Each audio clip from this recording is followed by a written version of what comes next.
ఒక్కసారి కొమ్మూరి గోల్డ్ కి కాల్ చేయండి. తాకట్లో ఉన్న మీ బంగారాన్ని విడిపించి మార్కెట్ ప్రైస్ కి వాళ్ళు కొనుక్కుని మిగతా డబ్బులు మీకు ఇచ్చేస్తారు. అందరికీ నమస్కారం. వెల్కమ్ టు మనం టీవీ. నేను మీ పవన్ బేస్వాడ. మనతో పాటు ప్రముఖ సామాజిక రాజకీయ విశ్లేషకులు డివి శ్రీనివాస్ గారు ఉన్నారు. ఆయనతో మాట్లాడదాం. సార్ నమస్కారం. నమస్తే అండి. గతంలో చేసిన కామెంట్సే తిరిగి మళ్ళొకసారి వాటిని పునరుద్ఘాటించారు మాజీ ముఖ్యమంత్రి జగన్మోహన్ రెడ్డి. మీ టైం వచ్చింది, మీరు కొట్టారు, తీసుకున్నాం, మా టైం వస్తుంది మేము కూడా కొడతామంటే గతంలో చెప్పారు. ఇప్పుడు కూడా అదే వ్యాఖ్యలు చేస్తున్నారు, ఆ తరహా వ్యాఖ్యలే చేస్తున్నారు. మా టైం వస్తుంది మేము కూడా కొడతాం, ప్రస్తుతం వాళ్ళు కొడితే తీసుకోండి అంటూ వాళ్ళ ప్రజాప్రతినిధులు కూడా చెప్పుకొస్తున్నారు జగన్మోహన్ రెడ్డి. అయితే కూటమి ప్రభుత్వం వచ్చి సంవత్సరం అవుతున్నా కూడా పరిపాలనలో విఫలమైందంటూ వ్యాఖ్యలు చేస్తున్నారు. మా టైం వచ్చినప్పుడు సినిమా చూపిస్తామంటూ కూడా ఆయన సంచలన వ్యాఖ్యలు చేస్తున్నారు. ఎలా చూడాలి జగన్మోహన్ రెడ్డి వ్యాఖ్యలని? ఏంటి కొట్టేది? కొట్టించుకునేదేంటి? ఎవరు కొట్టేది? కొట్టించుకునేది ఎవరు? ఇప్పుడు ఇవాళ ఇష్యూ తెలుగుదేశం పార్టీకి వైఎస్ఆర్ కాంగ్రెస్ పార్టీ కాదు కదా. ఇష్యూ చంద్రబాబుకి జగన్మోహన్ రెడ్డికి కాదు కదా. ఇక్కడ ఏంటి? ఇవాళ జనం మీ మీద ఆగ్రహించింది, జనం మీ మీద తిరగబడింది, జనం ఇవాళ వీళ్ళని తెచ్చుకున్నది కూడా జనం. కూటమి ప్రభుత్వం ఇవాళ ఈ స్థాయిలో గెలిచిందంటే దానికి కారణం జనం కదా. జనాన్ని అడ్రస్ చేయాల్సిన జగన్మోహన్ రెడ్డి అది వదిలేశాడు. ఎవరిని అడ్రస్ చేస్తున్నాడు?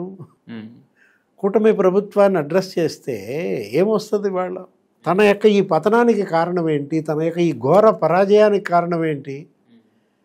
సినిమా చూపిస్తా అంటే ఇప్పుడు నువ్వు వాళ్ళకి గతంలో చూపించిన సినిమాకి వాళ్ళు కౌంటర్ సినిమా ఇది. ఇప్పుడు మనం చూసాం, జగన్మోహన్ రెడ్డి సీఎంగా తెలుగుదేశం పార్టీ పైన కేసులు, జనసేన పైన కేసులు, బీజేపీ పైన కేసులు, కమ్యూనిస్టులు, అసలు ఉపాధ్యాయ సంఘాలు, ప్రజా సంఘాలు, జర్నలిస్టులు కూడా వదలలేదు కదా. ఇప్పుడు తిరగబడింది, బొమ్మ తిరగబడింది అనమాట. ఇప్పుడు వాళ్ళు సినిమా మీకు చూపిస్తున్నారు, అది వదిలేసి మళ్ళా నేను సినిమా చూపిస్తానంటే ఇంకా నీలో మార్పు లేదా, రాదా? ప్రజల్లో అది చర్చ. ఇప్పుడు ఎందుకు నిన్ను ఓడించారు? మీరు మారాలి, మీలో మార్పు రావాలని వాళ్ళు ఓడిస్తే అబ్బే నేను అసలు మారే ప్రసక్తే లేదనా? ఇప్పుడు ఏడాదిలో వాళ్ళపైన వ్యతిరేకత పెరిగిపోయిందంటాడు. ఏంటది వ్యతిరేకత అంటే? అదేమన్నా మామూలు తోటకూర గింజలు జల్లగానే పెరిగిపోతా? ఏడాదిలో వ్యతిరేకత ఏ ప్రభుత్వం పైనైనా ఎలా పెరుగుద్ది? వ్యతిరేకత పెరగాలంటే 2-3 ఏళ్ళు పట్టుద్ది. వాళ్ళు కూడా టైం ఇస్తారు, ప్రజలు కూడా ఏంటి ప్రతి ఒక్కళ్ళకి టైం ఇస్తారు. మీరు ఈ టైంలో ఈ పనులు చెయ్యండి అని వాళ్ళు కోరుకున్నారు. ఇప్పుడు సంవత్సరంలో కంపేర్ చేస్తారు. జగన్మోహన్ రెడ్డి ప్రభుత్వం మొదటి సంవత్సరం ఏం చేసింది, చంద్రబాబు ప్రభుత్వం ఈ మొదటి సంవత్సరం ఏం చేసింది, చర్చ ఇలా ఉంటుంది. జగన్మోహన్ రెడ్డి ప్రభుత్వం మొదటి సంవత్సరం పెన్షన్ ఎంత పెంచింది? 250 పెంచావా? ఇప్పుడు వీళ్ళు ఎంత పెంచారు? 1000 రూపాయలు పెంచేశారు. అంటే నీకన్నా 4 రెట్లు బలంగా పనిచేస్తున్నారు, నీకన్నా 4 రెట్లు సంక్షేమం చేస్తున్నారు. వ్యతిరేకత పెరిగిద్దా? ఇప్పుడు నువ్వు అన్నా క్యాంటీన్లు నువ్వు మూసేసావు, వాళ్ళు అన్నా క్యాంటీన్లు తెరిచారు. ఇప్పుడు 200 అన్నా క్యాంటీన్లు పనిచేస్తున్నాయి, పేదోడు పొట్ట నింపుతున్నారు.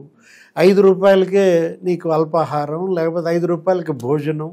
అంటే 3 పూట్ల 3 5లు 15 రూపాయలకు ఒక పొట్ట నిండుతుంది. వ్యతిరేకత పెరుగుద్దా? కంపారిజన్. నువ్వు రోడ్లు గుంతలు పెట్టావు. ఇప్పుడు అప్పట్లో ఏంటి, పొరుగు రాష్ట్రాల వాళ్ళు కూడా నిన్ను అవహేళన చేశారు. కేసీఆర్, కేటీఆర్, మాకు గనక తెలంగాణలో ఓట్లు లేకపోతే మిమ్మల్ని ఆంధ్రప్రదేశ్ రోడ్ల మీద తిప్పుతామన్నారు. ఒక బెదిరింపులాగా అప్పట్లో సింగిల్ రోడ్డు ఉంటే ఆంధ్ర, డబల్ రోడ్డు ఉంటే సెటైర్లు వేశారు. ఎవరు? కేసీఆర్, కేటీఆర్, హరీష్ రావు. అప్పట్లో మేము టీచర్లకు ఫిట్మెంట్ ఇచ్చాం, అక్కడ టీచర్లని లోపలేశారు. ఎన్నికల ప్రచార ఆయుధాలుగా వాడుకున్నారు దీన్ని. అంటే ఇవాళ ఇప్పుడు మరి రోడ్లు ఈ సంవత్సరంలో ఎలా ఉన్నాయి? ఆంధ్రప్రదేశ్లో పవన్ కళ్యాణ్ చెప్తున్నాడు ఏంటి, దగ్గర దగ్గర మరి 7000 కిలోమీటర్ల రోడ్లు ఆయన పంచాయతీరాజ్ శాఖలోనే వేశాడు. ఒక 5,000 కోట్లతో. అదే సంక్రాంతికి టార్గెట్ పెట్టుకొని గుంతలు లేని రోడ్లు మా లక్ష్యం అని చెప్పేసి పూర్తి చేశారు కదా. అప్పుడేది అసలు 75 ఏళ్ళుగా అంబులెన్స్ రాని మా ఊరికి మా తండాకు అంబులెన్స్ వచ్చిందని వాళ్ళు అసలు పవన్ కళ్యాణ్ ఊరేగిచ్చారు అక్కడెక్కడో శ్రీకాకుళం ఆ తండా. అంటే ఇవాళ కంపారిజన్ ప్రజలు చేసుకునేది. పోనీ నువ్వు 5 ఏళ్లలో కేంద్రం నుంచి ఎంత తెచ్చావు, వీళ్ళు సంవత్సరంలో కేంద్రం నుంచి ఎంత తెచ్చారు. నువ్వు విశాఖ స్టీల్ ప్లాంట్కి రూపాయి తెచ్చావా, వీళ్ళు స్టీల్ ప్లాంట్కి మొదటి సంవత్సరం 13,500 కోట్లు తెచ్చారు. ఇప్పుడు ఇవాళ steel plant first furnace second furnace నీకు 99% పనిచేయటం కాదు, ఇప్పుడు థర్డ్ ఫర్నెస్ ఓపెన్ అవుతుంది అంటున్నారు. అప్పట్లో ఏంటి నువ్వు అమరావతిని చంపేశావని నీకు అసలు 1500 రోజులు వాళ్ళు ధర్నాలు. ఇవాళ అమరావతిలో పనులు ముమ్మరంగా సాగుతున్నాయి. ఇవాళ ప్రజలు కోరుకునేది పని, చేతి నిండా పని ఉండాలి. అతను కొంత సంపాదించుకుంటాడు, కొంత ఖర్చు పెట్టుకుంటాడు, పిల్లల్ని చదివించుకుంటాడు. వైద్యానికి ఈ పని కదా కావాల్సింది. పోలవరం నువ్వు ఆపేశావు, ఇప్పుడు వీళ్ళు పోలవరం వీళ్ళు వచ్చిన తర్వాత మళ్ళీ పనులు ముమ్మరం జరుగుతున్నాయి. ఒక అమరావతి పోలవరమే కాదు, మనం చూసాం కర్నూలు, కడప, తిరుపతి, ప్రతి చోట్ల అటు రాయలసీమలో కానీ ఇటు ఉత్తరాంధ్రలో కానీ నువ్వు 3 రాజధానులు అన్నావు, విశాఖపట్నానికి ఒరగబెట్టిందేమీ లేదు. 650 కోట్లతో ఏమో ఆ ఋషికొండ ప్యాలెస్ అన్నావు, ఆ శేష్ మహల్ ప్యాలెస్ అని అతనెవరు కేజ్రీవాల్ ఆయన ఓటమికి అది ఎంత కారణమైందో, ఋషికొండ ప్యాలెస్ నీ ఓటమికి అంత కారణం. మళ్ళీ జగన్మోహన్ రెడ్డి నేను సినిమా చూపిస్తానంటే అదే ఏది ఇదా సినిమా కేసుల.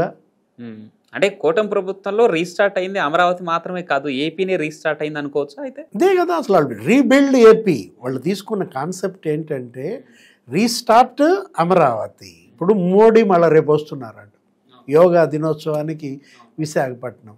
అంటే ఇప్పటికీ అది 3వసారి. ఒక దేశ ప్రధాని ఒక రాష్ట్రానికి సంవత్సరంలో 3 సార్లు వచ్చాడంటే, మొదటిసారి వచ్చినప్పుడు విశాఖపట్నంలో 2 లక్షల కోట్లతో శంకుస్థాపనలు అక్కడేవో చేశాడు. రెండోసారి మొన్న చూసాం అమరావతి వచ్చాడు, 1,00,000 కోట్లతో అక్కడ శంకుస్థాపనలు, అమరావతి పనులు ముమ్మరం. ఇప్పుడు రేపు యోగా దినోత్సవానికి వస్తున్నాడు. That is the priority given by the government of India.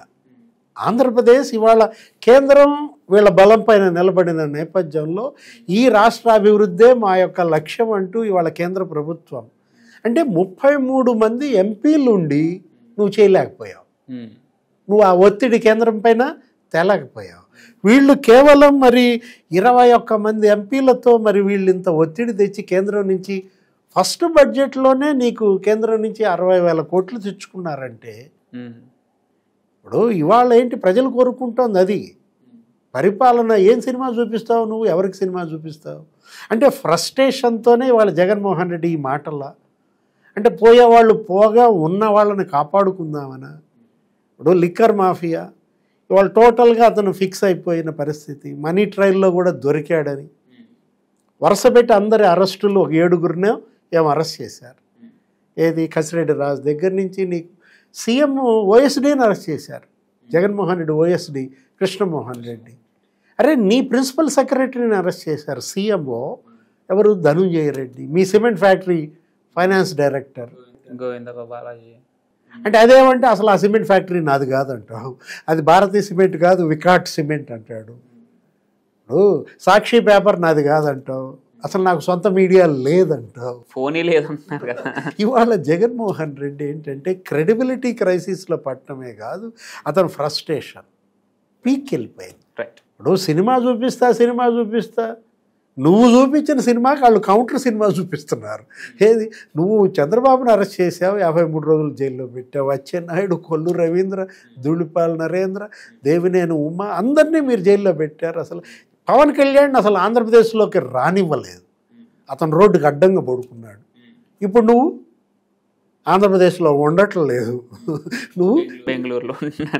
అంటే అసలు చూసారా ఎలా సింక్ అవుతుందో? ఆ రోజు పవన్ కళ్యాణ్ని నువ్వు అడుగు పెట్టనీ లేదే, ఈ రోజు నువ్వు అసలు ఆంధ్రప్రదేశ్లోనే ఉండలేకపోతున్నావంటే సో కర్మ రిపీట్స్ అంటారు.